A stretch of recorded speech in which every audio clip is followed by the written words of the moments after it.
कर्नाटक चुनाव के बाद कुछ लोग लगातार भारतीय जनता पार्टी को कोस रहे हैं।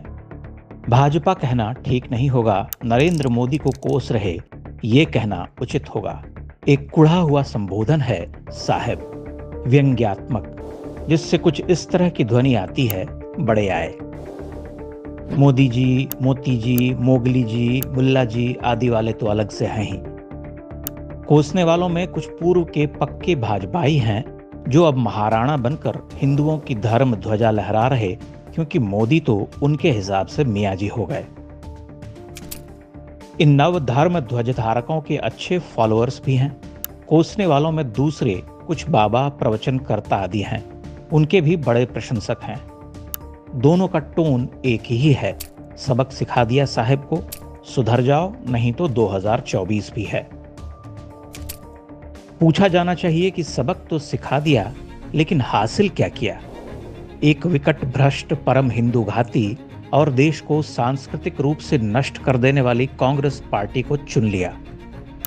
वह आपके हिंदू राष्ट्र का सपना पूरा करेगी? मूर्खता हो तो ऐसी।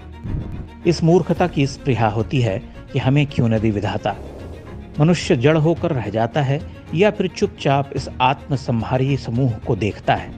हमें बार बार यह अनुभव होता है कि हमारी कोई आलोचना दृष्टि नहीं है। हम अपने जीवन में साधारण से साधारण परिस्थितियों के बीच भी अच्छे बुरे का चुनाव नहीं कर पाते, या कोई एक तस्वीर, चित्र, समाचार का टुकड़ा पढ़कर अपने हिसाब से विचार पनपाकर गाली देने लगते हैं। पलट कर नहीं देखते, न सोचते हैं। बीजेपी को सबक सिखा दिया क्योंकि वह आपके हिसाब से हिंदुओं के लिए कार्य नहीं कर रही है, लेकिन चुना उसे जो हर जगह जिहादियों के साथ खड़ी है, जिसका इतिहास ही बांटो और राज करो का जीवंत दस्तावेज है। मोदी ने इन वर्षों में इस देश को क्या दिया है, यह सब लिखने कहने का विषय नहीं है, होना ही नहीं चाहिए।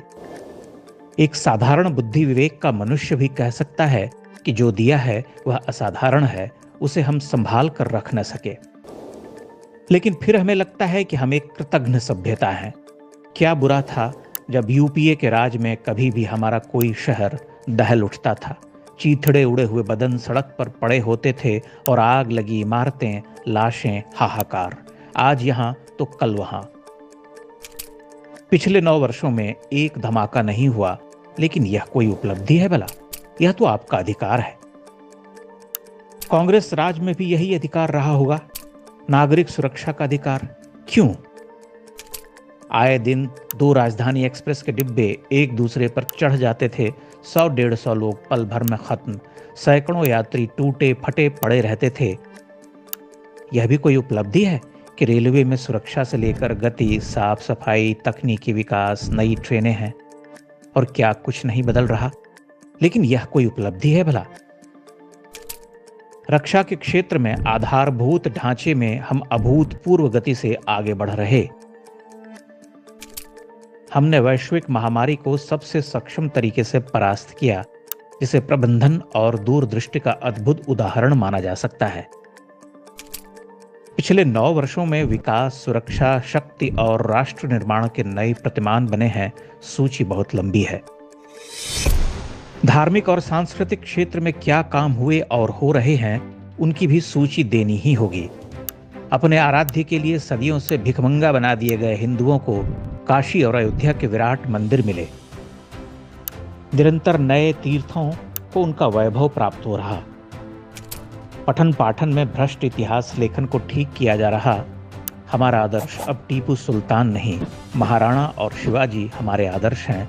हम खुलकर कहते हैं, लिखने कहने को बहुत कुछ है, उसमें प्रवेश करना आवश्यक नहीं। आत्मालोचन हो तो स्वयं देखें, लेकिन मन दुख से भर उठता है जब हम कथित बाबा और प्रवचन करने वालों को भी, जो कि हर क्षण खुद को महान हिंदू कहते रहते हैं, भाजपा के विरुद्ध विश्वमन करते हुए देखते हैं। उनके प्रशंसक तो उनकी वाणी को ही अंतिम सत्य मानते हैं। अच्छा, भारतीय जनता पार्टी तो सवर्ण विरोधी है। अच्छा, भारतीय जनता पार्टी तो इसका विरोधी है। अच्छा, साहिब तो मुल्ला परस्त हैं। अच्छा, भाजपा तो भारत को हिंदू राष्ट्र घोषित ही नहीं कर पाती। सबक सिखाओ हराओ, लेकिन हराकर स्वयं अपनी भयावह हार का रास्ता गहो, उस पर चलकर नष्ट हो जाओ, क्योंकि कांग्रेस तो एक अजगर है, वह तुम्हें लील लेगी और पता भी नहीं चलेगा। माना आपकी शिकायतें हो सकती हैं, आपका क्रोध भी उचित है। भारतीय जनता पार्टी के बहुत सारे लोकल नेता काम नहीं करते, केंद्रीय नेतृत्व के सहारे बैठे रहते हैं, लेकिन इस बात का ध्यान भी रखिएगा कि ओवरहाउलिंग और सफाई की व्यवस्था भी भारतीय जनता पार्टी में ही है। वह एक नदी है जो धीरे धीरे प्रदूषित जल का निस्तारण स्वयं करती है, कर सकती है। बज बजाता हुआ गंदला नाला क्या करेगा? आपको नदी और नाले में अंतर नहीं दिखाई देता, आपको मोदी और राहुल गांधी में अंतर नहीं दिखाई देता, आप क्या देखेंगे? इतना स्पष्ट और स्थूल भेद नहीं कर पाते तो सूक्ष्म क्या समझ पाएंगे? हमारा यह मत है कि सभ्यता के संघर्ष में किसी जड़ समाज को शक्ति से नहीं झुकाया जा सकता। उसे प्रथमतः तो मुख्य धारा से ही जोड़े जाने का प्रयास होना चाहिए। यही प्रयास करना होगा कि वह भारत भूमि में खुद को आत्मसात कर ले, उस बृहत्तर हिंदू पहचान का अंश बने जो हजारों हजार वर्ष से एक उदाहरण बनकर मानव सभ्यता में उपस्थित है। लेकिन जब वे प्रयास विफल होंगे तो उन्हें लोकतांत्रिक प्रक्रिया से दूर करना होगा। केंद्र सरकार वही कर रही है, आप देख नहीं पाते।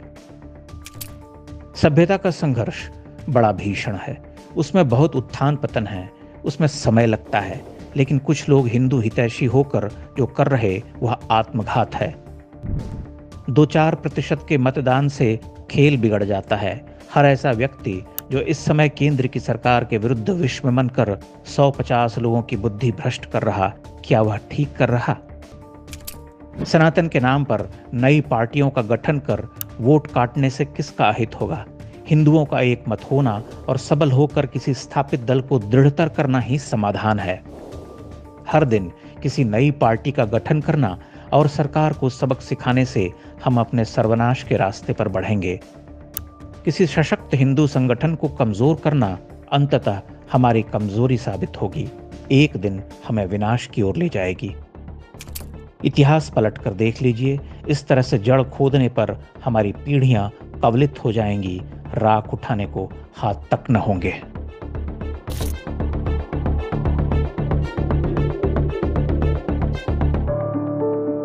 इंडेक्स ऑनलाइन के वीडियो समाज को समर्पित हैं। आप इनको डाउनलोड करके जैसे चाहे वैसे प्रयोग कर सकते हैं। चाहे तो आप हमारे टेलीग्राम चैनल से जुड़ सकते हैं, वहां सारे नए पुराने वीडियो आपको मिल जाएंगे। हमारे सोशल मीडिया लिंक हर वीडियो के डिस्क्रिप्शन में होते हैं। हमारा एकमात्र उद्देश्य हिंदू समाज को जागृत और एकजुट करना है। इसमें सहभागी बने। धन्यवाद।